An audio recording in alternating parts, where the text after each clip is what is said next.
सखियों को नमस्कार। सखियों, इतिहास बड़ा निर्मम होता है। शायद इसलिए वहाँ किसी का नाम स्वर्णाक्षरों में अंकित होता है और किसी का सिर्फ नाम ही दर्ज होता है। किसी का तो इतना भी सौभाग्य नहीं मिलता, क्योंकि खुद इतिहास को उसका नाम पता नहीं होता। और कुछ लोगों को समय के साथ भुला दिया जाता है। अब यह गलती इतिहास की है या इतिहासकारों की, या फिर जनमानस की स्मृति की, इस पर लोगों की राय भले ही अलग अलग हो।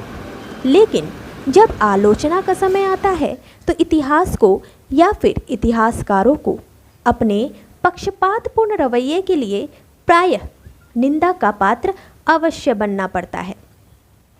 दरअसल इतिहासकार कई बार सत्तासीन शासकों के निर्देश पर या जनरुचि के आधार पर यह तय करता है कि किसके जीवन के पन्ने को अधिक कला कौशल से चित्रित किया जाए और किसका उल्लेख मात्र करना है। शायद इसलिए कई बार महान लोगों की आभा के नीचे कई ऐसे चरित्र दब जाते हैं या फिर समय के साथ भुला दिए जाते हैं, जिनका उस महान व्यक्ति के जीवन में महत्वपूर्ण योगदान है। जैसे रानी झांसी के शौर्यपूर्ण जीवन की गौरवपूर्ण आभा के पीछे झलककारी बाई का नाम वर्षों तक छिपा रहा।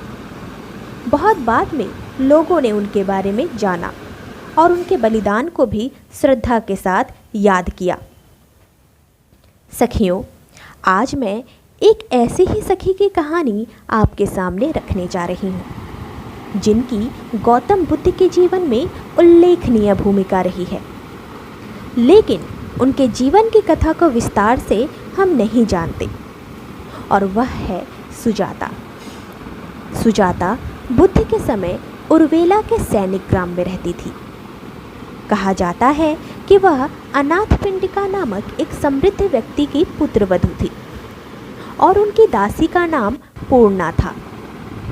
सुजाता ने यह मन्नत मांगी थी कि जब उन्हें पुत्र रत्न की प्राप्ति होगी तो वह अपने गांव के निकट के पीपल के पेड़ के देवता को खीर का प्रसाद चढ़ाएंगी।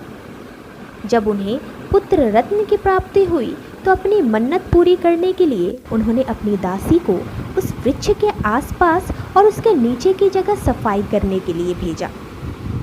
संयोग की बात है कि उसी वृक्ष के नीचे सिद्धार्थ तपस्या में लीन थे। चूँकि वह निराहार रहकर साधनारत थे, अतः बिना अन्न जल के उनका शरीर जर्जर हो गया था। दासी जब वहां पहुंची तो समाधि में लीन कृषा गौतम को देखकर उसने उन्हें वृक्ष देवता समझा और यह शुभ समाचार उसने तत्काल सुजाता को दिया।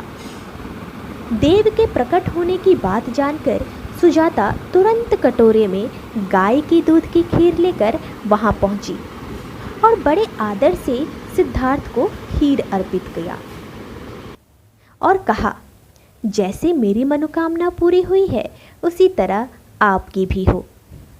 शारीरिक रूप से दुर्बल सिद्धार्थ ने खीर पाकर उसे ग्रहण करने का निर्णय लिया। कहा जाता है कि बुद्ध ने पहले सुप्तिथ नदी में स्नान किया। उसके बाद उस खीर का सेवन अपने 49 दिनों के उपवास को भंग किया। उसी रात को समाधि में लीन सिद्धार्थ को सच्चे ज्ञान का बोध हुआ और उनकी साधना सफल हुई। उसी समय से वे बुद्ध कहलाए और उस वृक्ष का नाम पड़ा बोधि वृक्ष। वर्तमान में बोधगया से थोड़ी दूर पर एक गांव है बकरूर, जिसे सुजाता का गांव माना जाता है। वहां भ्रमण करने के लिए जाने वाले पर्यटकों को स्थानीय नागरिक सुजाता के गांव में जाने की सलाह अवश्य देते हैं। वहां सुजाता और उसके बालक की मूर्ति बनी हुई है। उसका घर और उसके सामने बना एक मंदिर भी है, जिसे सुरक्षित रखा गया है। संभवतः पर्यटक की महत्व के कारण ही साधारण व्यक्ति सुजाता के बारे में इतना भर जानते हैं कि वह एक ग्वालिन थी और उसने गौतम को खीर खिलाई थी। लेकिन सुजाता और बुद्ध की कथा यहीं समाप्त नहीं हुई। बुद्ध के साथ सुजाता का संपरा बना रहा और कालांतर में बुद्ध के आभा मंडल और बौद्ध धर्म से प्रभावित होकर सुजाता ने बौद्ध धर्म की शिक्षा ली। माना जाता है कि उन्होंने अपने जीवन की संध्या वेला साकेत के पास एक बौद्ध मठ में दीक्षा ली थी।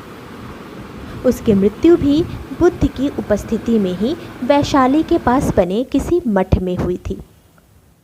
उनका एक परिचय और भी है, वह कविताएं लिखती थी।